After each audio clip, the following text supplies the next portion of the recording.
Good afternoon, everybody. And my name's Nick O'Donoghue. I'm the Chief Executive of BII. So it's a great pleasure to welcome such a large group of people here. I know we've got a lot of people also listening online.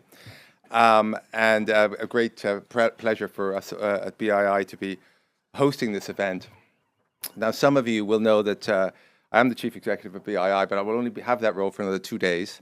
And I'll be stepping down at the end of the week after doing this job for 7 years. So this is actually probably my last, I suppose, public-facing engagement. But I really am pleased that actually my last public-facing engagement is to introduce a session on investing in women, because this has become a huge priority for BII, because we know that we can't solve the basic development issues we're trying to solve unless we can close the gender gap. And I was one of the most memorable visits I made during my 7 years at BII was about 18 months ago. I was in Karachi in Pakistan, and I had the opportunity to visit Kashif Foundation, and Kashif is a microfinance institution that lends money to women entrepreneurs. And indeed, we're very pleased to have Roshana, who will be on the panel later on, to talk to you and more about it. But as part of that visit, I had the opportunity to go out and meet probably about 20 or 30 of their clients. These were all women. They were all had borrowed money from Kashif. They were running small businesses, fabric business, cosmetics business, small beauty salons, even small private school. And they couldn't have done that if they hadn't had the loans from Kashif. And it was really it was a powerful example of the impact that relatively small amounts of money and relatively small loans can make to women. And clearly, when you ask them, what they were doing with the money and how it was changing their lives, the difference that it makes, not just to the women themselves that they could earn an income, but also the difference to their children and allowing them to access better education and so on. So I think that was, for me, one of a number of illustrations that I've seen over my time at BII of the difference that investing in women and investing in women entrepreneurs can make. And when I came here in 2017, I think that the organization had identified sort of gender lens investing, although we didn't call it that in those days, as being a sort of a key cross-cutting theme. But those of you in the room that have that work for BII will know one of the things that I've said many times is that if you're going to do something, if you care about something and you want to do something, then you've got to do it well.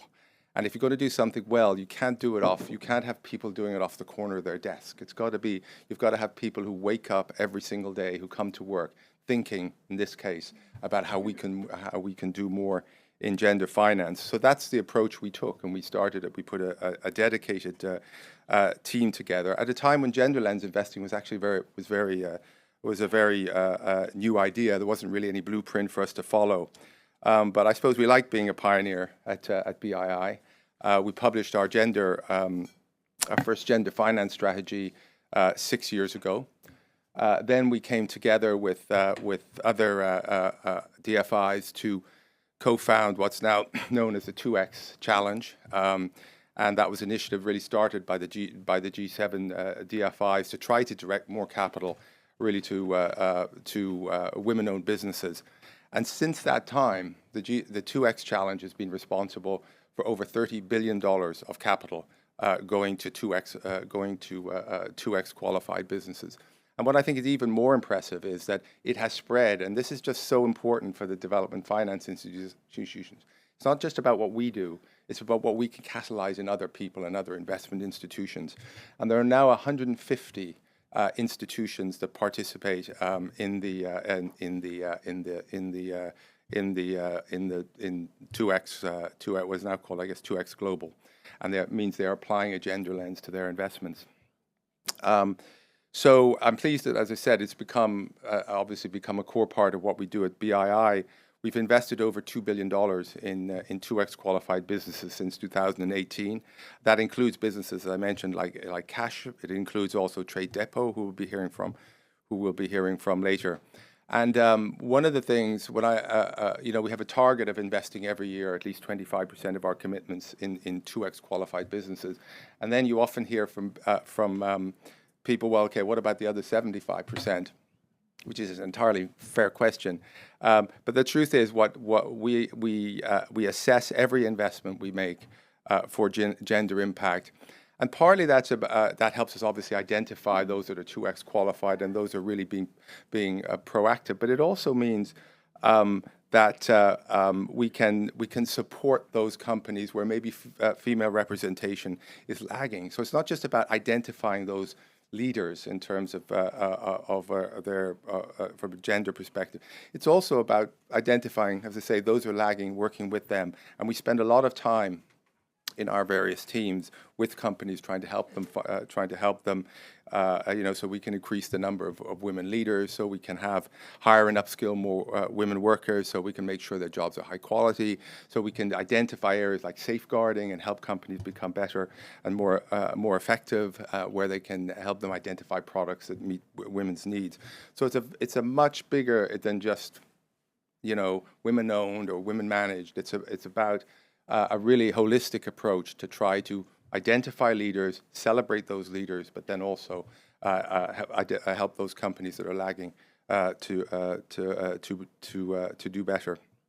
So can't of course do this alone, and there are many people in the room who represent industry bodies, other investors who provide resources and partner with us.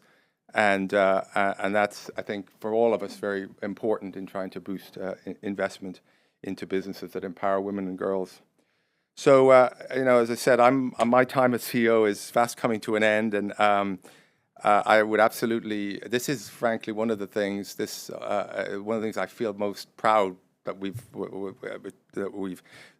done over the last 7 years. I know, though, that we haven't. There's still a long way to travel. We don't have all the answers. And that's partly why we've organized this session today, so we can all, I think, listen to what will be a very interesting and insightful discussion, talk about challenges, talk about the opportunities that we have to go even further, and talk about the things that we can all do to enhance our approach. So I'm very much looking forward to the presentation and the panel discussion. I did want to end, though, also by acknowledging Sarah Champion and the International Development Subcommittee. It is actually the case that this event and this publication that we're launching today really was the idea of the IDC. And when they challenged us in one of my appearances before the committee to really do more, just to share and explain what we were doing, and that led to that has led directly to this report. So I hope responded to the challenge that Sarah set us. So I want to thank the IDC. I also want to thank Sarah particularly for being here and spending her time with us today. She's been a driving force behind women's rights. She's exercised that obviously through her role in the IDC, a very effective leadership of the IDC, and also indeed directly and courageously here in the UK in her activities in her own constituency and in Parliament. So we're going to be hearing, Sarah's going to be chairing the panel session later, but before we do that, I'm going to hand over to my colleague Kate Perkins. Kate, who is our head of gender and diversity finance, and she's going to start the conversation by introducing and summarizing some of the key aspects of this report. Thank you.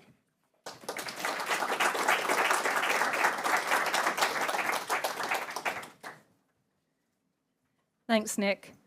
And I should say thanks again for just championing the gender finance strategy during your time as CEO. So hopefully you've all had a chance to read the report. But I'll take the opportunity now to provide a quick summary and some key takeaways before we hear from our esteemed panelists. So as a development finance institution, inclusive economic development is one of BII's core strategic objectives, and advancing gender equality is a fundamental part of this.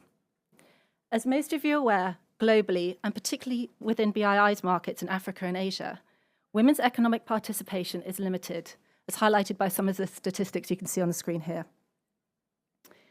When BII first launched its gender finance strategy, as Nick mentioned, in 2018, we set out to close gender gaps in 4 distinct ways. Firstly, by investing in businesses that already support women. Secondly, by partnering with our portfolio to improve gender equality. Thirdly, prioritising women in our investment structures.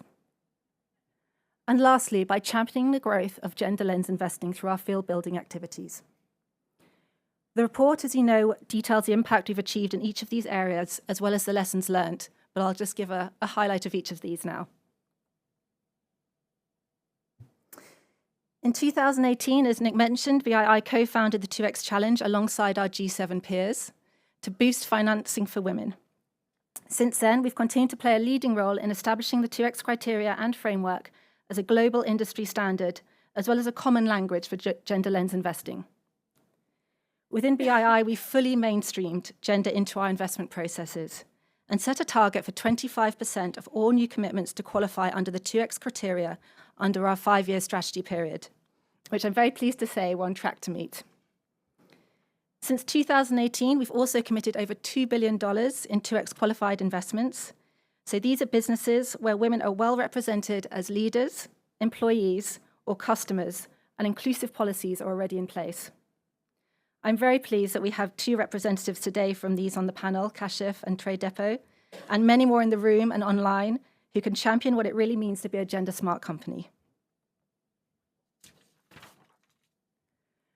We also, however, invest in businesses that may not be impactful for women at the point of investment, but with whom we work to improve those gender outcomes. We start by identifying gender gaps and opportunities within investees and collaborate with them to create a gender action plan, which includes time-bound actions. Each investment context is different, so we've learned the importance of co-designing and tailoring interventions to their specific needs. In some instances, this might be to hire and promote women to leadership roles. It might be to work with investees to increase the percentage of women in their workforce or improve the reach to women customers. We also work with portfolio fund managers to integrate gender into their investment strategies and to support their own portfolio companies to improve women's representation. Some examples of successful projects, which you can read about in the report, are HBL, Ecom Express, Insitor, and Arise. In recent years, we've increasingly been using innovative financing structures as well to scale our reach and deepen our impact.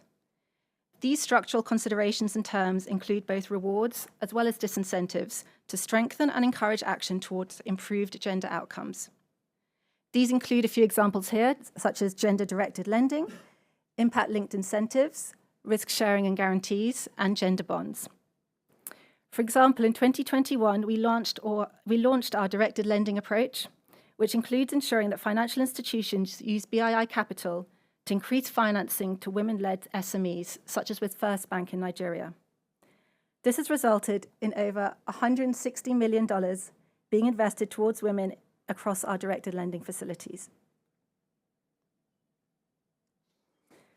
Although it's great to see gender lens investing becoming more mainstream, we need other strategic partners to join us to really achieve that impact at scale. That's why we partner with industry bodies, organizations, and other investors to set standards, create resources, and promote gender-focused practices.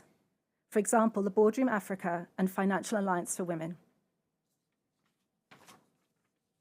As mentioned by Nick, BII has played a leading role in the evolution of the 2X Challenge from a flagship initiative among DFIs to now a global industry body. Today, 2X Global has over 150 members, both private and public sector, and the 2X Challenge has collectively mobilized over $33 billion to advance women's economic empowerment. With our partners, we also produce thought leadership reports and guidance documents on gender-smart investing. This includes our recent Gender Bonds Toolkit, which was launched with FSDA Africa and UN Women. You can look on our website, and all these are online in terms of the toolkits you can access. And finally, we design and deliver trainings to encourage uptake and behavioral change, including our flagship Gender Lens Investing training, which we've now delivered to over 150 fund managers across our markets.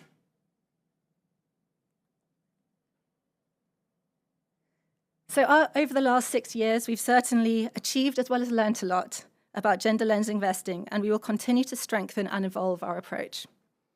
However, despite the gains we've made, both within our own portfolio and within the ecosystem, we've also seen gender equality decline in some of our key markets.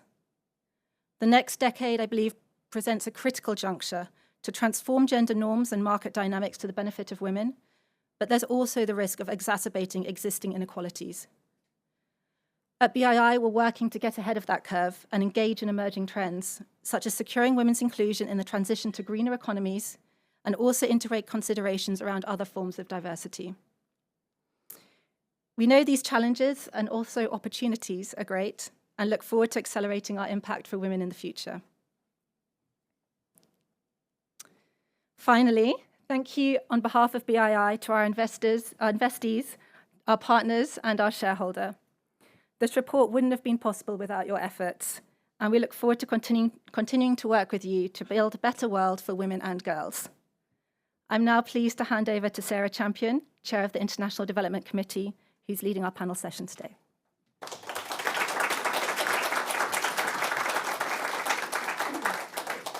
Can I ask the panellists to come up and join me, please?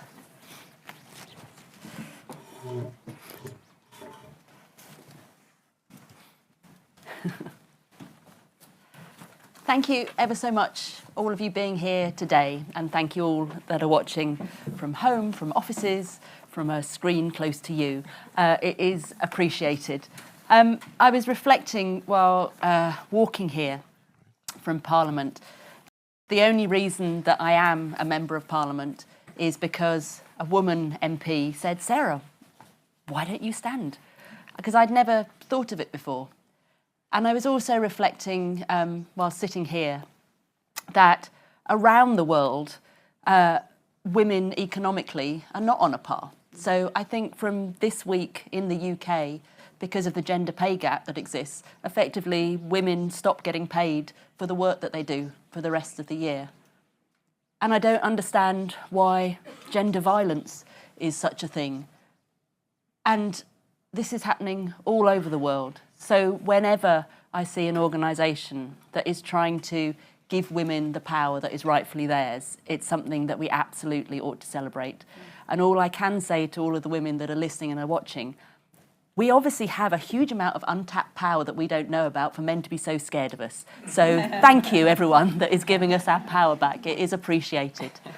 I'm here today to introduce to all of you 3 inspiring people who have actually used their own power to share and empower others around the world. And from talking to them before we came into the room, this is something that they have clearly dedicated their lives to, and I thank you for doing that. And we need more people like you. And it is something that makes me very proud that BII is one of those institutions that is enabling things like this to happen. I think I'm going to go in reverse order. And actually, the one thing that I would have, or don't have, is a clock. And if anyone knows anything about politicians, you know we like to talk. So if someone starts flailing when we're getting close, what I'd like to do is I would like to ask each of the panellists to tell us a little bit about themselves and a little bit about why you're sat here. What is it that you're doing? What is it that inspires you to do it? And how are you helping women? And then I've got some questions, and then if I can open it up to all of you to ask your questions as well. Because really, we know you're doing it right, and we want to learn from you and see how we can amplify that. Could I start at the opposite end? Roshana, could you tell us a little bit about your foundation, how you started and what you're actually doing, and the connection, of course, with BII? Great. Thank you. Thank you so much, Sarah, for what you were saying. We can be very scary when we are powerful and in positions of power. So I'm going to give you the elevator speech because this is a 30-year trek or journey that I want to share with you. So I'm an economist by training, and I used to work for the World Bank, and a lot of my job was to go and talk to women across Pakistan, hearing their stories. And women would look at me and say, well, you may be different, you may be educated, you may have seen the world, but actually our aspirations are very similar. We desire a better life for ourselves and our families, but we don't have the economic wherewithal to influence that change. So the notion of economic agency is what brought me into microfinance. And in this initial questioning, I met Dr. Yunus of the Grameen Bank. And he really inspired me with his story of how Grameen started with a small group of women, giving them loans to start businesses. So I went off to Bangladesh, learned from there, and started Kashf as a very, very small component. And what inspires me, just to answer your question, is the resilience of women. their ability to take on challenges and never say no. And in spite of all the hurdles that they face, whether it's the challenge of managing reproductive burdens, whether it's the challenge of unpaid care, whether it's the challenge that you mentioned, which is of not getting, of the wage gap, of not being paid for an adequate return for the work that they do, whether it is economic opportunities, whether it is not having access to education.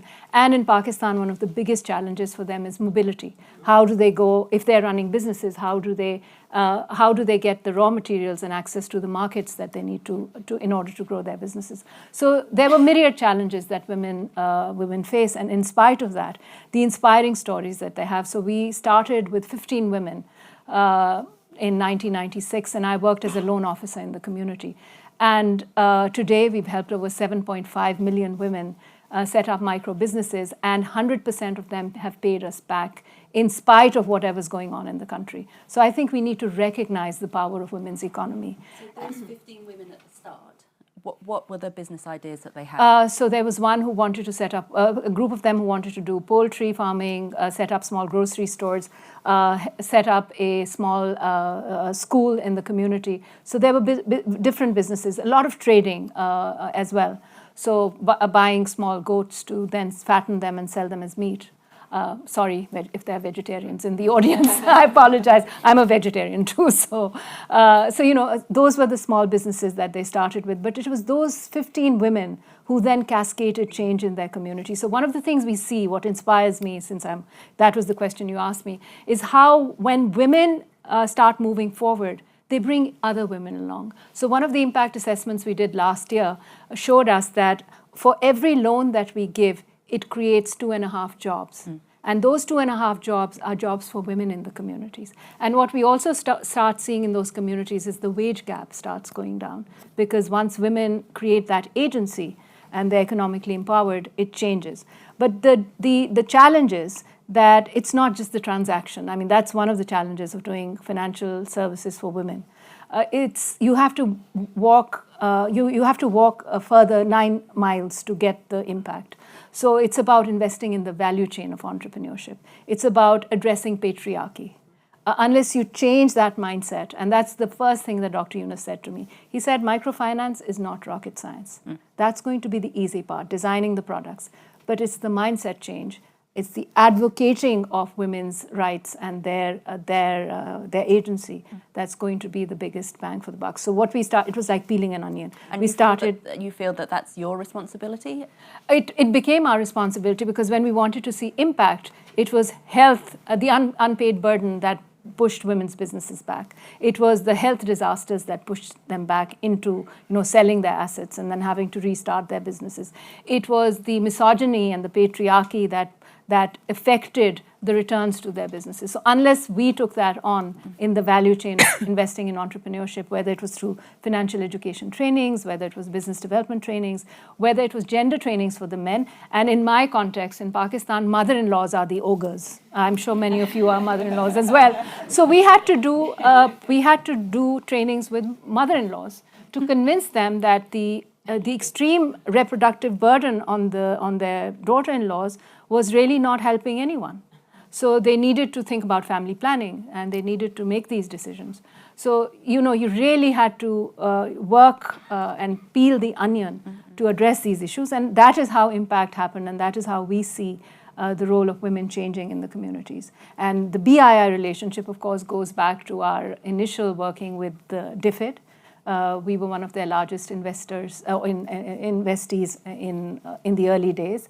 And then, of course, with BII in 2019, which helped us ramp up our program to women entrepreneurs. And now we are doing something very, very exciting, which I hope we'll have a panel on as well, which is climate resilience and women. So that's a TA that we are doing with BII to really, because Pakistan is in the jaws of climate risk. Unless or until we address it, we are not going to have the impact that we want to see. I'll probably ask Maria to speak a little on that. But one of the, not so much, criticism is the wrong word. One of the allegations against women in business is that they're great at microfinance, but they can't scale their businesses up. Interesting question. So is that something that you have seen? Have you seen I mean, maybe not the original 15 women, but have you seen women who are able to become bigger employers? Okay. So that's an extremely good question because so there'll be what I call, if you look at women in the low-income community as entrepreneurs, there are two kinds of entrepreneurs. Entrepreneurs by choice, women who have chosen to set up businesses, and entrepreneurs by circumstances. So for example, the husband falls sick and nobody can earn, so she goes into the business and starts running it. So you will see two kinds of, I mean, to be very crude in terms of determining entrepreneurship. So from that level, there is the inclination to grow their business, and what I was actually discussing earlier also, that there's a research that we've just done to see risk averseness or risk-taking habits within entrepreneurs as they start taking larger loans. So what we see is that women tend to hold their cards very close to their chest. And they tend, as they grow their businesses, they feel that they have more to lose. So they're less likely to take those risks that they took earlier on in the life of the relationship. And that is one of the reasons what prevents them from growing their businesses. But on the other side, we also have to alleviate all the barriers that I mentioned in the beginning. So where you are alleviating those barriers, you do see the uptake on women growing their businesses much more. Organically, what data tells us, and this is World Bank data that I'm quoting, it's about 5 to 10% women graduating to the other level. But if you slice and dice the data further, as I was mentioning to you, how many women businesses are creating jobs, we do see 25% of them creating jobs. So if that is our criteria of saying that is the criteria we're using for business growth, then 25% would be actually growing. But if our criteria is revenues and sales, then maybe the number would be 5 to 10%. But I think Akashi is going to talk about how digital solutions can help women change their businesses. And that's really the next big factor that can help women change. And, you know, I feel COVID, though it was a disaster, I know, but every disaster has a silver lining too. It changed the way we think about women entrepreneurship. It changed the way we think about, the points that were in the gender gap report, which I like very much, is that it's not just about gender financing, it's also about changing the way you run institutions. So COVID helped us rethink the way we provide employability to women at an institutional level as well. So I think digital, I do see the potential for digitization in financial services and access to internet and IT, but it will take us some time to get there. Thank you. Kachi, you got a beautiful introduction there. Yes. Tell us a little bit more about your business, what it is, how it involves women, how you've grown to this point now. Yeah, thanks. There's a funny thing. When my wife saw the lineup for this, and she said you're a brave man. One man amongst three. I thought that, yeah, I was the only man in the picture, and so she was. You're very brave.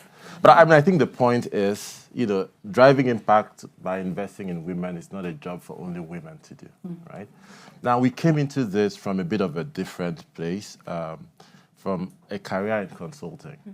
And at the time, our focus was in the value chain. We were consulting on supply chain transformation, finance transformation for the big brands, right? So we'd work with the likes of Unilever, Coca-Cola, and so on, trying to help them figure out their supply chain. One thing that became very quickly, and I think this is the case if you're looking anywhere in emerging markets, really, is that the shape of the beast, if you are looking at retail, is that retail is super fragmented. And so a lot of the models which we were used to and we're working with assume that these brands were selling into very robust businesses. But once you understand the market is made up of millions of small businesses, many of them informal, and many of them needing really a lot of help to be able to do what they do, right? It became clear to us that we weren't really attacking the problem by sitting with the brand, right? And so that's where we stepped out and decided, okay, why don't we spend a bit more time on the other side, try to understand these retailers and figure out what is really the best way to help them. And, to put this in context, at the time, we were consulting and in tech, right? And when you're in consulting, everything works in an Excel sheet, right? And so getting in there, trying to figure out the right ways to do this, the first thing was, we needed to solve the problem of access to goods.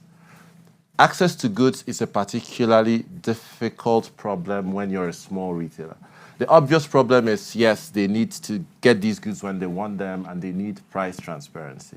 The bigger issue is that if you look at any of these small businesses, right, they operate a model of retail that is very different from what you're used to with supermarkets. Your typical supermarket is a place where product discovery happens. So I walk into a store and I see tons of different products. If you think about it from the supermarket's point of view, he's not taking risks. He's not betting on which products will do well. He's going to put all of it out there, and then you're going to show up and make your choice. If you're one of these small retailers, you're going to show up and ask them about a product you already know. So knowing the right product to stock with the limited financing they have is critical, right?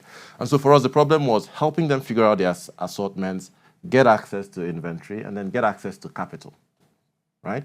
And if you do this and do this right, our thesis was that it will be transformational.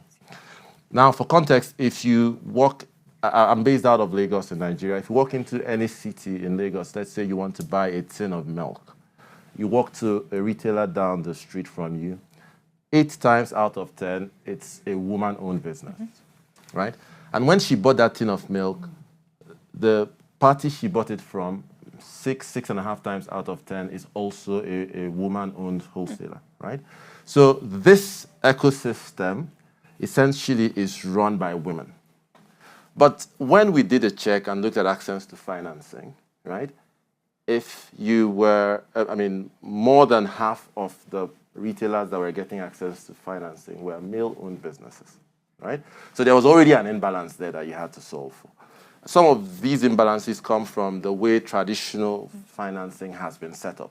The expectations that this is built off of collateral that you have, like these are things which already eliminate the bulk of this audience. So what we've tried to do is, first of all, figure out how to simplify access for these parties. And this has been everything from providing tech tools, not just mobile apps, but even tools that they use like WhatsApp, allow them to use these same tools to get access to the inventory, but very importantly, understand in their territories what makes the most sense to stock, right? Which products am I going to be able to sell off quickly if I get them? And then we try to focus our decisioning for who should get credit on their transaction histories, so that there's no bias in any way, but we're actually giving you or getting you access to financing because you're able to, deploy it.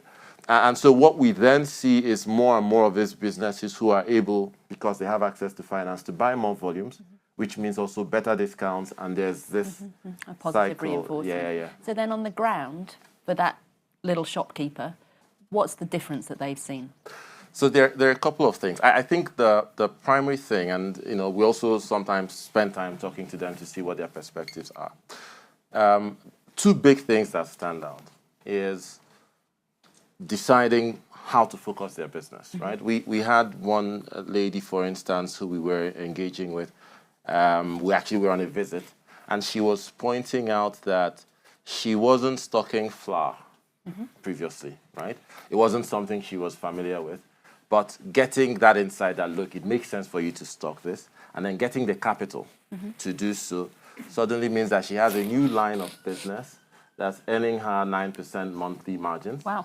And this was a business she wasn't doing before with capital she didn't have before. So for them, the impact is actually immediate, because in 2 months, she already has a line of business that is growing, and they suddenly feel empowered. I think to really appreciate this, you need to think about how these retailers see the world. The way they see it is, my circumstances are my circumstances, and nobody's coming to save me, right? So it's what it is. What I can do is what I can do. Like I'm pretty much capped by this already. So for them, it's not so much the additional capabilities they get, but that realization that, you know what, I don't necessarily need to have this cap. There's probably so much more that I can apply myself to get done. And your relationship with BII? Right. What's that? So BII is one of our investors. They came on board 3 years ago. And in addition to capital, I think this has been one of the most useful things with BII, but also other parties like BII. You can have the intentions to, go and do this and do that. But the reality is, if you're running a business, there are a million different pressures, right? So the things that you're not actively measuring don't get done. And so we've seen a lot of value working with partners like BII, that gets you to set up proper gender smart metrics that you're on top of, that drive a lot of your decisioning, that you're measuring with the partner on a frequent basis to sort of understand how well we're doing. But also you get a third-party perspective, because sometimes, you get engagement that doesn't involve yourselves with these parties. It sort of shapes your insights, right? Tells you what these guys need, better ways to help them, and so on and so forth. And of course, the access to capital to make these things happen is very important as well. Thank you. Maria, could I bring you in? What's your role here at BII? Yeah. So I'm the Chief Impact Officer. So the gender team reports into my team. But I've been working in impact investing for about 15 years, and the majority of that has had some gender angle to it. I mean, I also had early inspirations from Dr. Yunus and spent my first 5 years in impact investing in microfinance. And Wow. I spent a lot of time in the ground in Africa and in South Asia, including Pakistan. And, I think it's this empowerment story when you meet women who don't have an even playing field, and you seeing them being able to, take account for their lives for the first time, and, be able to bring their families along with these sort of economic journeys. That's certainly what's sort of inspired me along the way. I'm also the co-sponsor of the Women's Network within BII, so trying to bring that here. Like you, I've been very fortunate to have some women champions along the way that have led me here, so I feel a big responsibility to be trying to sort of pay that forward. And I also have a daughter now, so I've brought a young warrior to the tribe. Yeah, no, but it brings it even more to the forefront. Yeah. Nick, I know that you really were the champion for 2X, and you were very kind. See what he says about me 2 days' time when he can say what he really thinks. But I did challenge you a lot, because it's one thing having a slogan, it's one thing having datas and quota, but Maria, I wonder if you can tell us how do you identify, encourage actual impact on women's lives? How do you make sure that rather than just having women on the board or women employees who might be in the kitchen and admin rather than the directors and the team leads, how do you try and embed that in the funding that BII does? We've been on a journey, so it's been an evolution, and I think we're able to direct it more and more as we go. So, a framework like 2X I think it's been revolutionary for the gender smart sector, in that now we have a common language, right? We have a framework that we can assess different types of products in different regions, and that's been a great start. But to your question, how do we ensure that we are really channeling capital to the women that need it? How do we make sure that there is outcomes that we want to see from that? How does that happen across the board? So we look at it from a board perspective, from an ownership perspective, from a customer.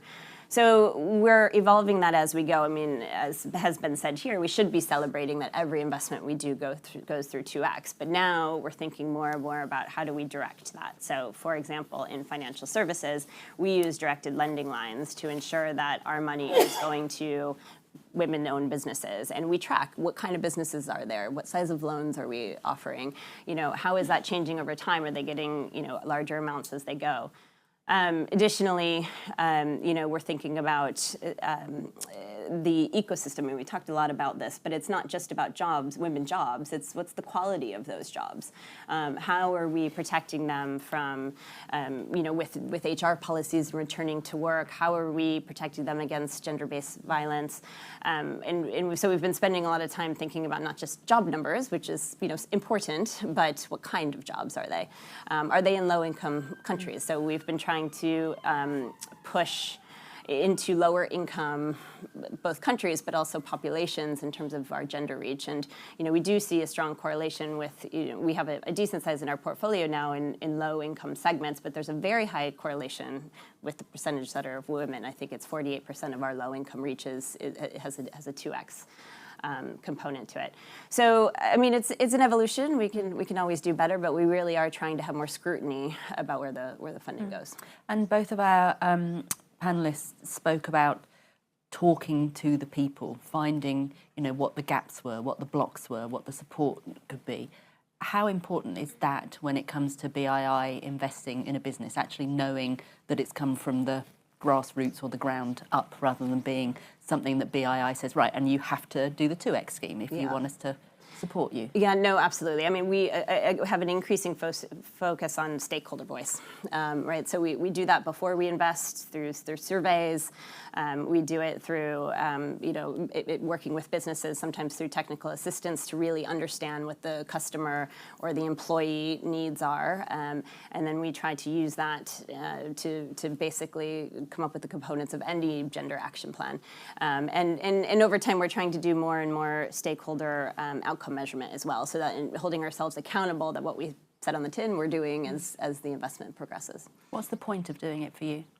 For me personally? Yeah, it's about equality. I mean, it's about equality and, giving equal opportunity. I mean, I have a personal passion for gender because of my background, but, it's about making things equal. Can I ask that to both of you? Because both of you, I can see economically you understand the benefit of it. Is that the main driver for why you do what you do? Kochi? Yeah. So I think there's layers to that, right? Obviously, economically, we see the benefits. But also, something that is easy to lose sight of is how interconnected it all is, right? When you're thinking of the ecosystem of economic empowerment, it's really quite interconnected. And I think a story that really exemplifies this beautifully is we have a partner called Camco Foods. They are the third largest confectionery manufacturer in India, right? We've been working with them for a while. Their products sell off the shelves really quickly in Nigeria, and then we've gone into a partnership to sort of be their exclusive partners across the continent. And then, so we've spent time at their facilities in Indore in India, and then you find out that about 80% of their production workforce are women, right? We're helping this partner with access to market. What that means is, so they invest in women, it helps their business get better. We help them with access to market. It means even more business, and they can be. Yeah, so we help them with access to market, and then it helps them, build a bigger business, reinvest in these women, and it's a powerful cycle, right? You realize that you're driving real impact at scales that you take for granted at first, right? That there's a ripple effect that is cross-border that comes out of what you're doing. The fact that you recognize that getting up in the morning, spending time brainstorming, going out to do something actually moves the needle, and not just in Lagos or Ibadan, but as far away as Indore, which is, like leagues away. It really does get not just myself, but it keeps the team pumped up, and it really keeps us going. So it is quite fulfilling in that regard as well. And I would say for both of you, your businesses are infinitely scalable. Is this something that you're looking at? I mean, you're in Pakistan at the moment. Could you be somewhere else next week? Oh, I mean, the principles of microfinance, of course, are universal. So as I learned from Bangladesh and brought them over to replicated them in Pakistan. So that is, of course, true. But I'll go first to your main question, which was how do we gauge impact? I love this report, Closing the Gap, because it looked at impact in several levels. So when we look at impact at the level of the client that we are trying to service, what is it that we want to see? So the economic impact is always easy. The evidence of the economic change is always easy to evaluate, whether it's returns in business, whether it's savings, whether it's profitability. But it's the social impact that needs to be really looked at. So in our case, we just don't look at the economic change. We also look at the social change. So for example, one of the criticisms of microfinance that we've heard is that domestic violence will go up as a result of the loan because the men would want to take control both of the income or the loan itself. So in our case, when we went out there to look at social impact, we added domestic violence as an indicator to see whether that was changing, whether it was increasing. The second thing we looked at was the relationship between the spouses, the interspousal relationship in terms of decision-making. How did that change? The third factor we look at is how it's not just about decision-making, but it's about the ability to influence that change. So we also looked at that. For example, age at marriage of girls. In Pakistan today, unfortunately, 30% of young girls get married before 15 years of age. And that perpetuates the cycle of poverty for them in many ways. So we measure all those things to see whether through these loans are women able to influence these decisions, even sending a girl to school, for example. So what we saw, I'll just give you the example of domestic violence. What we saw on domestic violence is over the years, and we mapped this. And one of the things I've also learned is if you're working with women, you have to be evidence-backed. You have to have a hard nose about it. Because if you're not able to show the results, you won't be able to move the needle, as Kashi was saying. So we looked at that factor, and we saw that in 40% of the cases where women were running their own businesses, domestic violence actually went down as a result. Because we further looked at it, and we talked to the men and the women, they said to us, because most domestic fights start over money. So once the woman is earning, she's less likely to depend on the husband or be asking or nagging him, so to speak, to get the money. So we measure impact both on the economic and the social aspect for the women. And then we look at community change. For example, in Pakistan, one of the biggest hurdles that women face is that they're looked down upon if they're earning. And I'll give you an example. When I first started working, I would go and ask the women, do you work? And they'd say, no, my husband brings in all the money. But when you started mapping the economy you saw in the household, you saw that she was bringing in 50% or more to the income, but it wasn't acceptable to society to say that she was the one taking over the burden, the economic burden. So a lot of these social things you also need to change. So we also measure those. But then there's a step up, which is also in the report, which is the institution. What is it doing about gender within its own DNA? So I'll share a very interesting story regarding that. When we started Kashf, our mantra was microfinance for women by women. And that was it. We never hired men.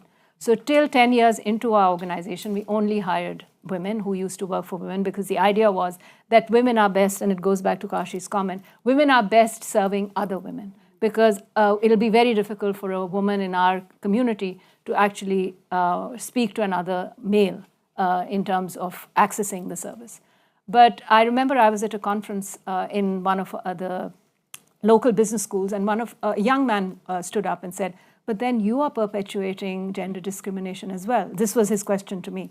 And I suddenly realized, yes, gender equity is everybody's problem. It's not just a woman's problem, it's a men's problem. It's a social problem. So then we started getting the men in. When that happened, we had to come up with matrices to actually determine gender equality within the organization. So we started gender sensitization trainings. We looked at sexual harassment at the workplace. Coming back to mother-in-laws, and again, apologies, we have a program called Not Without My Mother-in-Law. So what we started seeing, so you have to adapt to society. What we started seeing was that young women who were working with us would leave when they would get married or they would get engaged, because the in-laws didn't like their daughter-in-law working. So then we said, what are we going to do about that? Because this will create the mindset that don't hire women, because women will not stay in the workforce, and you'll be investing all this money in them, and this will create its own cycle of discrimination. So we said, okay, bring the in-laws into the organization. So what we do is the moment one of our staff gets married or gets engaged, we invite their in-laws to the office. We serve them tea, which helps. We serve them tea, and then we tell them, this is an environment where your future daughter-in-law will be respected, and there will be no, harassment at this. And if it is, we take it up very strictly. So these are the kind of things you have to build within the organization. And also, of course, the other interesting factor that we learned over the years is compensation. A lot of times you hire women and they are very diffident, and they will always underscore themselves rather than be assertive about what they need to be paid, while the men will come in and they'll ask for bigger salaries. So what started happening was there was a wage gap beginning to appear. So then we had to compensate for that. So again, these are things you learn in the institution. So we have a compensation evaluation done. We also look at women reporting to staff reporting to women managers. That's another indicator we look at. So you have to build these metrics within the organization to ensure that even what you're saying at the level of the client, you need to also be doing at the level of your organization. And then having daycare facilities. We have about 450 branches, of which 70% have a daycare facility. So women can bring their children to work, and it's, they're supported that way. So you have to invest in the gender, equity within the organization. Of course, men come to me. We also have another program that we do, which is Women on Wheels. So mobility is very difficult for women, and unlike across the border in India, when you come to Pakistan, you don't see women on motorbikes. I remember when I took my daughter to India for the first time, she was amazed. Her eyes were going round and round. She's like, women on motorbikes? How does that happen? So, so we had to change that. And now we have over 150 Kash women staff who actually have taken a loan from us and are riding motorbikes to work.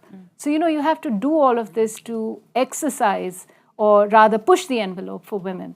So it just doesn't stop at the client level. If you're really talking about closing the gender gap, it has to be at every little level, and then at the board. So, 70% of Kash's board is women. And they keep asking all these questions all the time to us, and why are we doing this? What impact will it have at the end of the day? So I think it has to go at every level to change the dynamics for women. Well, thank you for what you do. You clearly are both making a real difference and a real change on the ground. As I said, I've got no idea what time it is, and I could stay here all day. So we have 5 minutes, so can I throw it open to all of you? Any questions for our amazing panel, please? We've got 15 minutes. It's going up. The less hands are raised, the longer this is going to take. Thank you. Yeah, hi, Roshana. You mentioned a very important question regarding,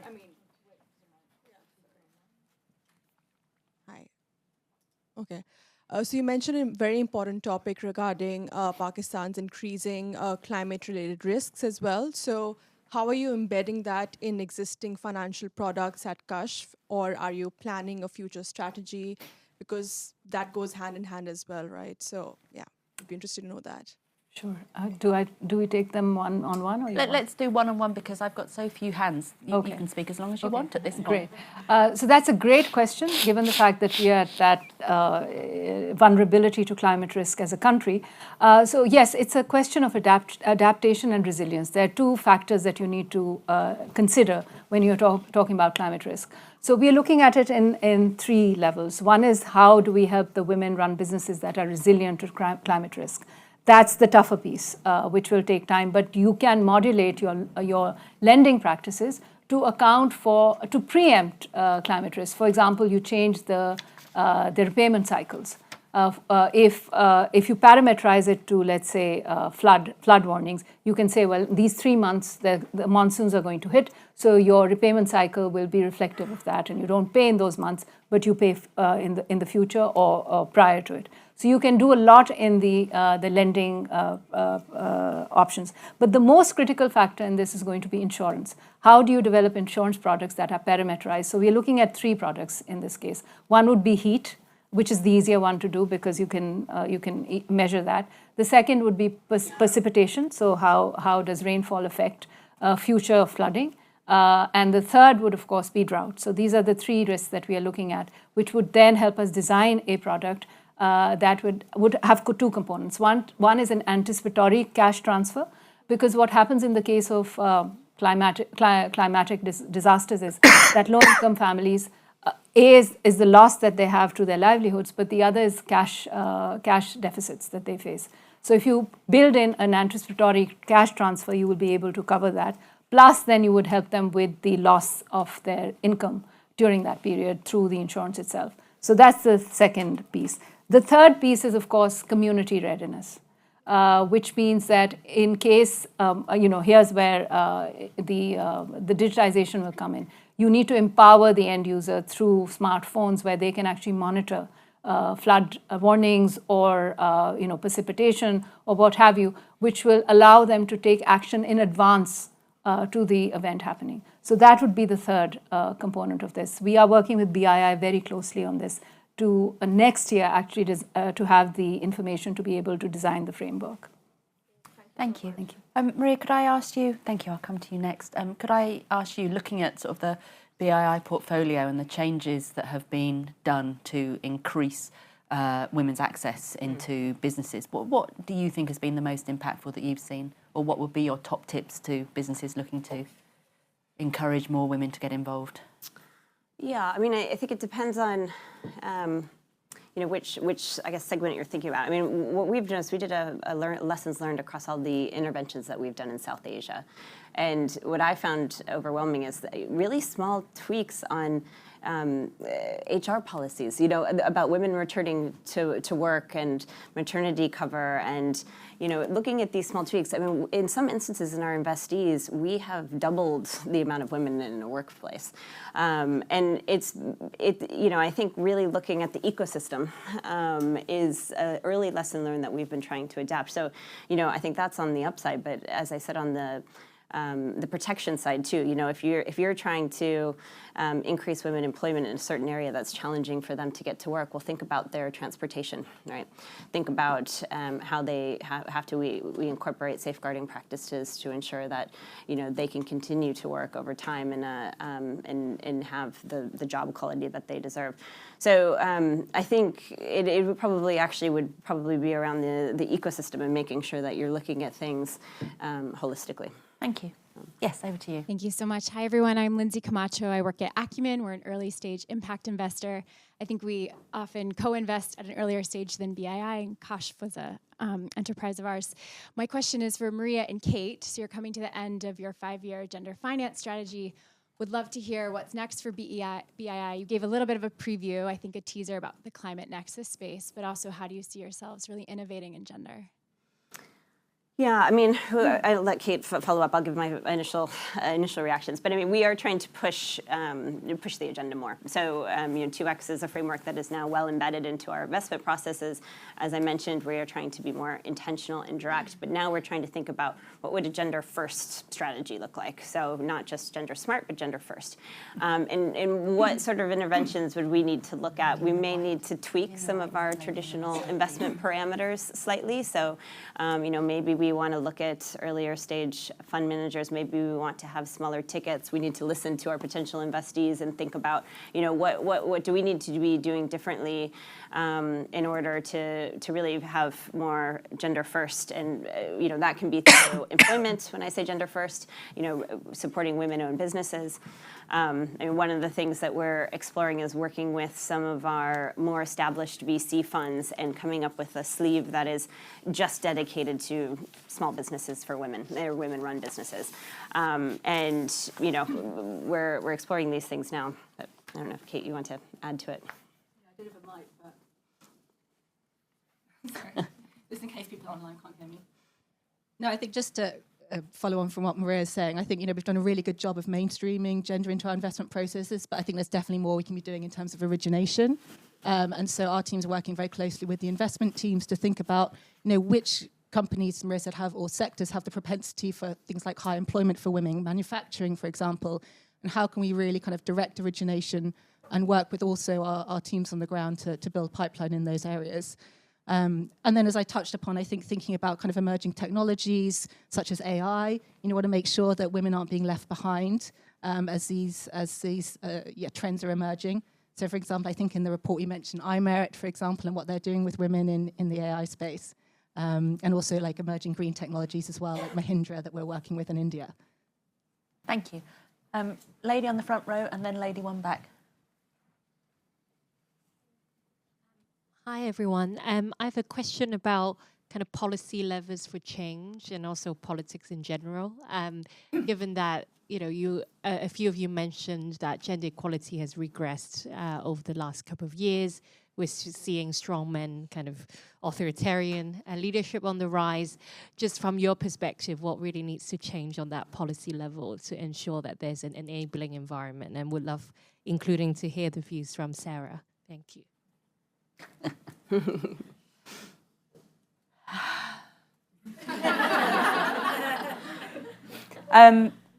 I mean, when you're looking to Marie Le Pen as being the one strong woman you can immediately think of, we're in a dangerous place, people. I mean, as a politician, I have to look to America as chair of the all-party group on women's reproductive rights. I think around the world we're seeing democracies dissolving and we're seeing women's rights falling. So it's why, for me, it's so heartening to hear from the three panellists who are absolutely championing women, because unless we change cultures around the world and give women their voices, I think we've got quite a dark future ahead of ourselves. But I don't know if you have any comments to make. Everyone's tight-lipped. I'm going to go to the lady behind. I'd like to thank Can you hear me? I'd like to thank the panel for the discussion. It was very fruitful, and especially Roshani, because what you're saying about an ecosystem approach is what we see. I run Athena Fund X, which is an ecosystem builder for female entrepreneurs. But what I wanted to ask you and Kashi is digital. How are we helping these women adopt, transform their businesses into digital business? Because, like it or not, that's where the future is going. Yeah, that probably. Right, no, very, very good question. And there's a few things that seem obvious at first, but one thing I think we've found is you need to figure out how to make the technology a part of their lifestyle, right? It needs to be that, as people, we are using technology in different ways. How can this same tech that we are familiar with be used to help drive the things we do? Else you will be left with an adoption problem, right? And so there's a ton of apps out there that help a lot of people do so many different things. But what you will tend to find is those apps don't get used as much as, it doesn't really deliver the transformation it promises, right? And so if there's something we spend a lot of time doing, it's trying to figure out, for me, what will my mother use, right? Now, she runs a small store in Enugu in Nigeria. She's in her 70s. When we were growing up, she was our model for tech because she would be the one to put the video on and so on. But in real terms, tech is not her native space. And so if you're trying to make her business better and I tell her, look, you need to get on this system, learn how to do this, it's not really going to happen, right? So building those tools that are embedded into things they use. WhatsApp is a good example. Like everybody is used to sending messages on WhatsApp. Can you give them an experience that is similar to that? Can them getting insights about what products to stock or look at their wallet or order product be as simple for them as sending a message to someone, right? So I think there is a lot of work to be done in providing those tools. But the other thing is the enablement that you provide.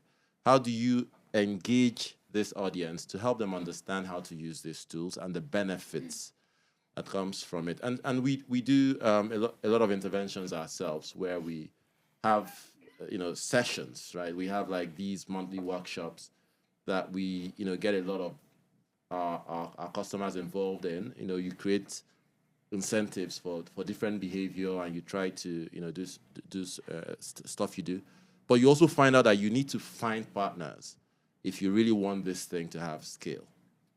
One example that we've tapped into has been Unilever, which is a partner we work with a lot, who have this Shakti program.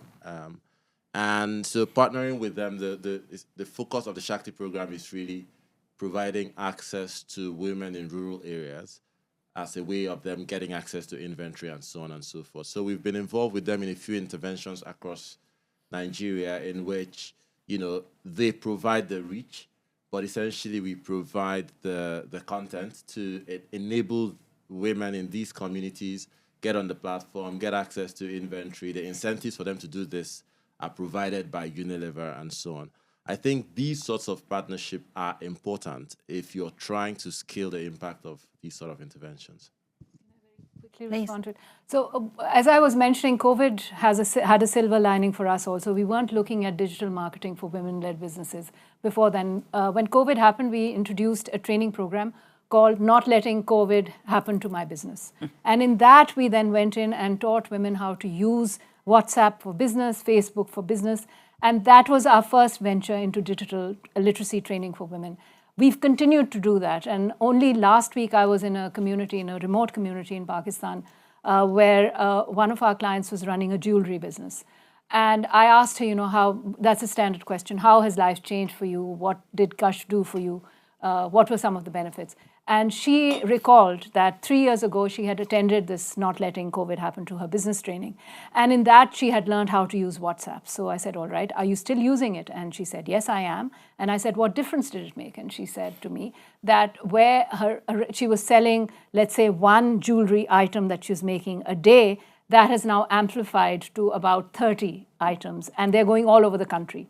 So sitting in her little remote community, working, making these beautiful jewelry pieces, she was now getting them across. So that's the impact that you can see through, as I was mentioning, through digital. Now, the downside of this is for women, is that even if Pakistan has 80% penetration in telephony, women don't have control over it. So in every house, in every low-income house, you will have a phone, but it doesn't necessarily belong to the women. And that's where the problem lies, and that's what we have to overcome, and that's the challenge. You can train women to use it, you can see the impact, but the user case is where we are stuck, and that's the next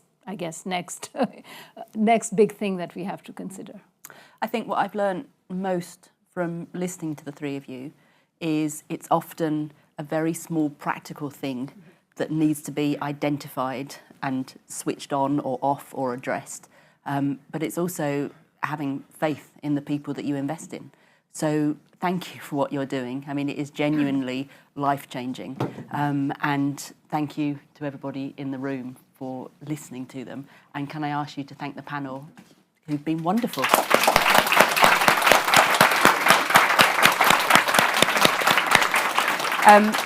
And for closing remarks, can I invite Amol Lee onto the stage? Thank you. Thank you. So, I mean, hugely enlightening discussion. And I think, I mean, for me, what key takeaway for me was, I think, a point that Roshana made is that we really need to peel the onion. It isn't a simple solution. And many of the drivers of inequality are complex. I mean, not just patriarchy, but clearly in many countries where the mother-in-law is a driver.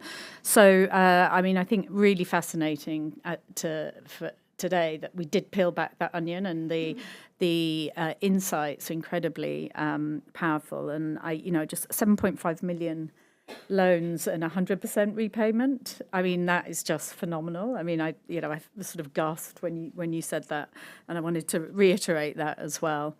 And I think also, Kashi, oh, there you are, sorry. I mean, just fascinating how you're thinking about the ecosystem and how you're building that ecosystem and the types of interventions. It's not just about capital, that is critical, access to capital, and financial inclusion, but access to data, access to inventory. You're really joining up the ecosystem in a way that can benefit women retailers. So incredibly humbling in a way to see the work that you're doing. And I speak on behalf of the whole of BI to say how grateful we are to be able to partner with such entrepreneurs and leaders in this space. And I just, I think just in picking up on some of those final questions were actually points that I was thinking about myself for the closing remarks. It's clear we're facing, there are some tailwinds, and, interestingly, the, digitalization, which was accelerated, no doubt, by COVID and pandemic. There are some very positive reasons to feel hopeful that we can really address inequalities. At the same time, there are also many headwinds, and I think we heard that's political headwinds, the poly crises that I think that term that has been coined, given the sort of multiple crises of climate, of the wars, not just in Ukraine, but in many countries, leading to energy price inflation and the cost of living crisis, and of course, still the legacy of the pandemic, but also the risks that are already materializing in terms of climate risks that affect, as we know, disproportionately affect women and children. So it clearly makes our work even more important to ensure that we really continue to partner with those who in our markets. I think the role of the DFIs and 2X, I mean, has been an incredible stimulus for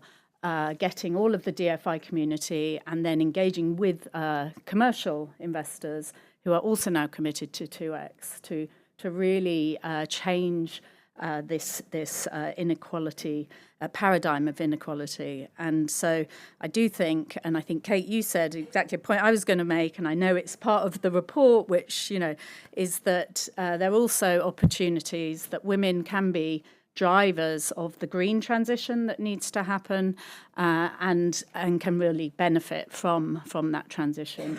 But clearly, we all need to work together to ensure that those opportunities become realities. So thank you, Sarah, particularly for chairing this, and also to Roshana, Kashi, and Maria for the panel. Thank you.